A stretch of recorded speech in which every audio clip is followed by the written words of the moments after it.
David Can here. I've got a question from your Hayes and Harris Math SL textbook. This is exercise 1A, question 4. And in this question, we're basically looking at the differences between functions and relations. Functions and relations are almost the same. The difference is that for a function, you can only have one value for your vertical variable that corresponds to any value for your horizontal variable. So if we have x and y, we can pretty safely assume that we're talking about a Cartesian plane, like this one, where y is on the vertical axis and x is on the horizontal axis. And what we want is we want to make sure that for a function, you only have one value for y for any given value for x. So this is an example of a function.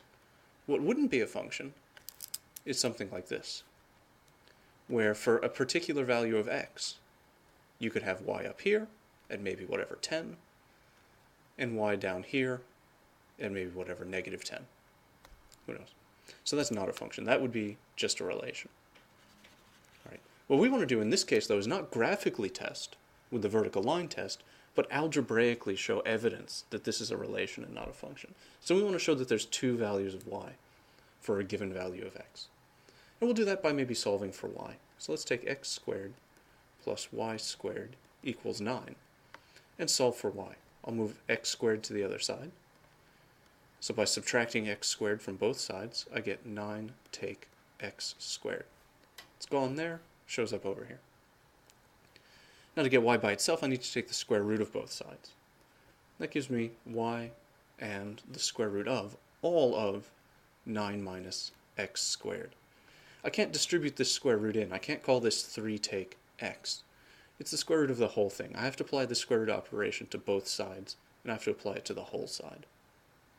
The other thing I have to remember is any time I take a square root, I need to remember that there's a possibility that the answer could be positive, that it could be negative, or it could be both.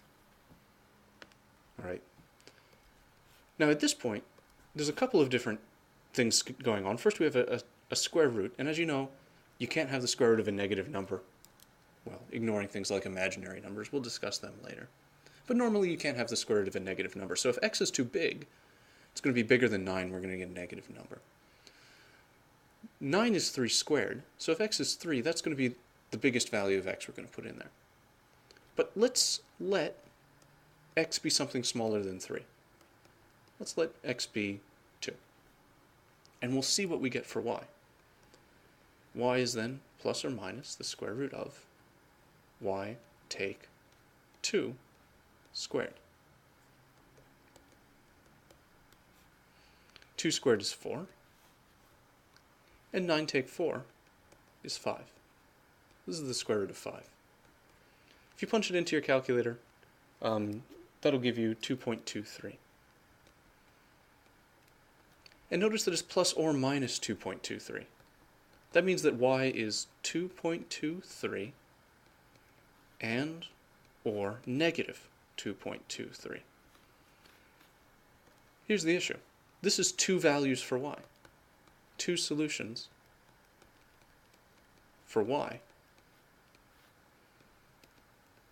given only one value for x. Since there's more than one, it's not a function, it's a relation. Now you may not have recognized this, but this equation is the equation of a circle. It's the equation of this circle. It's the equation of a circle where the radius is 3 and the origin is right on the center. So this is y squared plus x squared equals 3 squared. And that's our radius 3. And as you can see, for any value of x between negative 3 and 3, we have two values for y. So as we said, when x is 2, y is up here at positive 2.23 and down here at negative 2.23. Two solutions for y, therefore not a function, therefore a relation.